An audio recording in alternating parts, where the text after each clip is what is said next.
Hey guys, happy Sunday. It is just Ask Lenny. How's everybody doing today?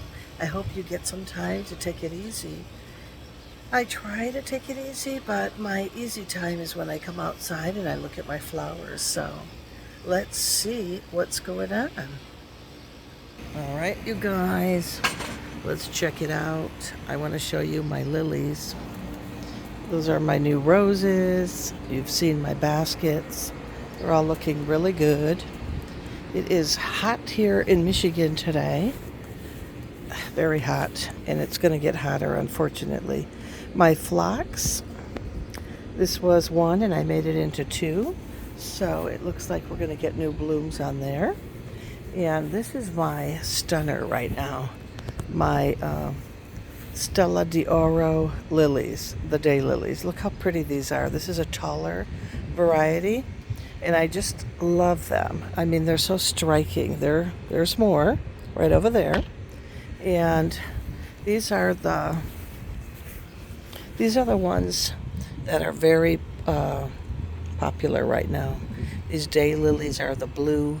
They call them blood moon lilies, something like that. They are so gorgeous. And you can see when they start withering. You see that? You just kind of pop that off if you want to take it off quicker. You just snap it off and then look at the rest of the blooms on there. So they call them like rainbow or something with blood in it, because see how they die on your hands? Just you can throw it back in the landscape or throw it away. It doesn't really matter. But they are so striking, and I love the height on them, especially next to the other lilies. Very, very pretty. So once you see that this is getting like that, so you don't want it on there, you could just pop it off, or you could leave it on, actually. Sometimes I just leave mine on, because if I sit there and go through all of them, it'll drive me crazy. That's why they call them daylilies, because they're meant to pop off on their own. And I still have fresh buds forming on here, which is nice. So here we are in my flower garden today, and I still have to water, so that's going to be fun. Let's check out my other ones. So right over here, I've got my black-eyed Susan, and she's filling in so pretty. You know, the nice thing about these flowers is once you plant the black-eyed Susan, you really don't have to do much.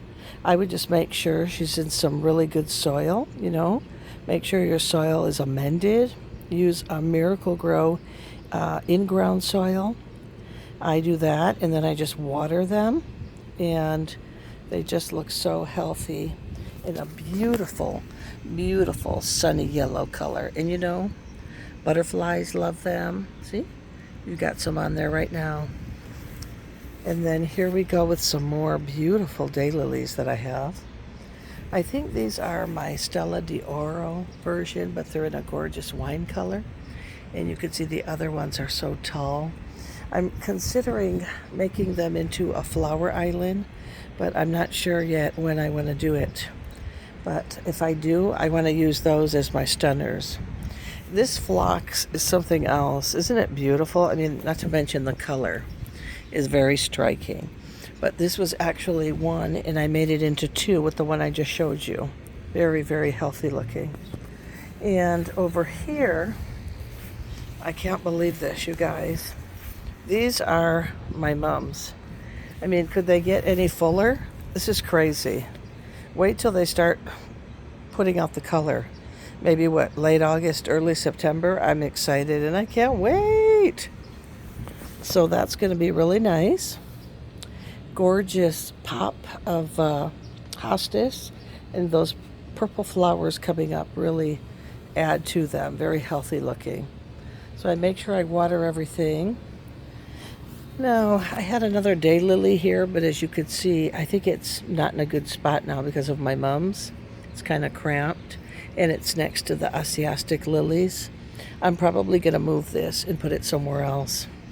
So this has a ton of seed pots on there, and right now I'm not even going to touch them because it's way too many, and I'm not even going to bother with that because I don't want them, crowding the mums. So we'll leave those for now. My limelight hydrangea, though. Wow. This was so small when I cut it a year ago. And after using Espoma, look at all the heads that are going to come out. Look at all the blooms. It actually looks like it did when I first bought it, but not as fully round. This was considered the smaller version of the limelight hydrangea. And it doesn't get, like it said, it doesn't get too high. It's more smaller, but I beg to differ. I think when they're fed and very healthy, if you look at my front ones, they're about as tall as when I'm standing in front of it, where my waist is. So that's pretty tall. As you can see, I need to water here. So, guys, I hope that was helpful for you. This was a lovely update on my flowers. And when I decide to do something new, I'm going to have more updates for you guys soon. So I'm going to tell you guys, happy gardening. Now you know why I always wear my hair up. But everyone always says, oh, Elaine, your hair is so pretty. We want to see it down. I do wear it down, but when it's almost 90, it's not easy for me to wear my hair down. And let's get real, when you're gardening, nobody really wears their hair down. So I know other people make videos with their hair down and all that, but when I'm actually working, I don't have time. But I will put my hair up when I start watering. So it was a pleasure talking to you guys. I'm not sure where everybody lives, but I live in Michigan, and I also am a full-time caregiver for my mother. So if anybody sees this video and wants to help me out, I would love to reach at least 1,000 subscribers. Who am I? I'm just a simple person who wants to share some information. Where do I get my information? From experience and watching other videos. But I do have a passion for gardening and flowers, and I am very creative. So a lot of that stuff comes from just myself. So besides doing makeup artistry work, I also love to do my gardening, as you could see. And it is a passion of mine to bring it to you. So I bid you all a beautiful Sunday, and I will see you soon. Bye.